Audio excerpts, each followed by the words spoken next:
ലാലേട്ടന്റെ എതിരെ നിൽക്കുന്നവർ, ലാലേട്ടനെതിരെ നിൽക്കുന്നവരൊക്കെ നല്ലവരാണെങ്കിലും മോശം ആൾക്കാരാണെങ്കിലും നമുക്ക് വില്ലന്മാരാണ്. അപ്പൊ ലാലേട്ടന്റെ എതിരെ നമ്മൾ എപ്പോഴും പ്രതീക്ഷിക്കുന്നത് പുരുഷ കഥാപാത്രങ്ങളെയാണ്. പക്ഷേ ദൃശ്യം സിനിമ 13 കൊല്ലങ്ങൾക്ക് മുമ്പ് വന്നപ്പോൾ വളരെ ശക്തമായ ഒരു സ്ത്രീ കഥാപാത്രമാണ് ലാലേട്ടനെതിരായിട്ട് ഉള്ള ഒരു സംഘത്തെ നയിച്ചത്. IG ഗീതാ പ്രഭാകർ. പ്രിയപ്പെട്ട ആശാ ശരത് നമ്മളോടൊപ്പമുണ്ട്. ഏറെ സ്നേഹപൂർവ്വം ക്ഷണിക്കുന്നു. നല്ലൊരു ഐഡിയ അല്ലേ?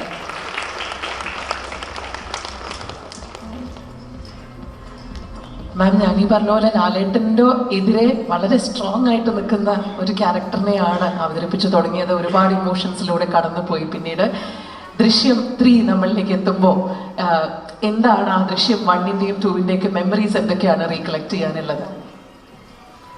എല്ലാവർക്കും എൻ്റെ നമസ്കാരം. ഒരുപാട് മെമ്മറീസ് ഉണ്ട്. ആക്ച്വലി ആദ്യമായിട്ട് ദൃശ്യം സെറ്റിലേക്ക് വന്നതാണ് ഓർക്കുന്നത്. കൈകാലൊക്കെ വരച്ച് എങ്ങനെയാണ് പോലീസ് വേഷം ഇടുന്നതെന്നൊക്കെ ആലോചിച്ച് ആ ഒരു നിമിഷമാണ് ഇപ്പോൾ ആലോചിക്കുന്നത്. ഇപ്പോൾ 13 വർഷങ്ങൾ കഴിഞ്ഞു. ഗീതാ പ്രഭാകർ IPS ജോലിയൊക്കെ വേണ്ടാന്ന് വെച്ച് കഴിഞ്ഞ ദൃശ്യം 2-ൽ ജോലിയില്ല, പക്ഷെ പുറകിലായിരുന്നു. പിന്നെ അമ്മ ഇപ്പം റാണിയുടെ 2 പെൺകുട്ടികൾ, ഗീതാ പ്രഭാകരൻ്റെ മകൻ. എല്ലാ അമ്മമാർക്കും മക്കൾ ഏറ്റവും പ്രിയപ്പെട്ടവരല്ലേ?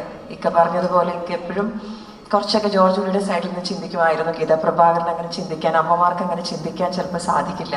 എല്ലാവർക്കും അവരവരുടെ മക്കൾ തെറ്റ് ചെയ്താലും അവരവരുടെ മക്കളാണെന്നുള്ളൊരു തോന്നലുണ്ടാവും.